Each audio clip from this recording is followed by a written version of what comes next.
Venezuelans are queuing up in Caracas to sign a petition in support of their embattled president, Nicolas Maduro.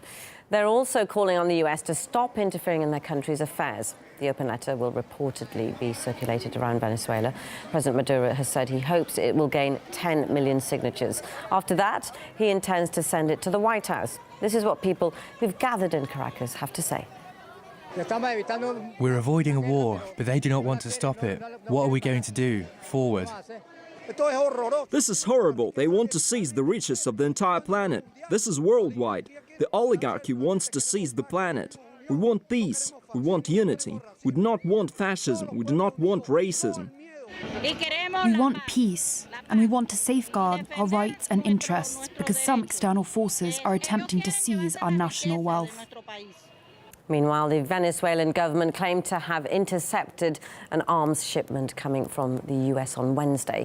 According to the Interior Ministry, the stash included rifles, ammunition and communications equipment. They were allegedly flown in from Miami. The authorities say the bust was part of a broader crackdown on organised crime. The Venezuelan military has also barricaded a bridge on the Colombian border to block a delivery of humanitarian aid. As you can see, 2 shipping containers and a tanker truck have been placed along the highway. A convoy of aid donated by the US is currently on its way from Bogota, according to the Colombian government. Venezuelan opposition leader Juan Guaido has said the supplies will test the military's loyalty to the government. But President Maduro has rejected the aid, saying the people of Venezuela are not beggars and such shipments would be used to justify a foreign military intervention. The Red Cross is stepping up its own aid efforts in Venezuela, doubling its budget for the country. But the group says its policy of neutrality means it cannot take part in the US aid deliveries via Colombia. According to the fundamental principles of impartiality, neutrality and independence, the ICRC cannot take part in the initiatives to hand over assistance for Venezuela from Colombia. We spoke to Dr. Luis Monroy Santander, who's a teaching fellow in defence development and diplomacy at Britain's Durham University. He says there's one clear driving force behind the crisis.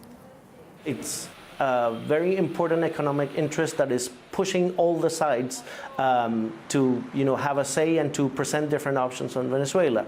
The United States, which knows the importance of Venezuelan oil and is moving with the support of Colombia and Brazil to have more dominance, be more of an influential player in the region, but also the fact that Venezuela has made a lot of promises and relationships economically and commercially with countries like Russia and China. So I think oil becomes sort of a contestation between the two sides for the future transition of Venezuela. It is a key driver of many of the interests in Venezuela.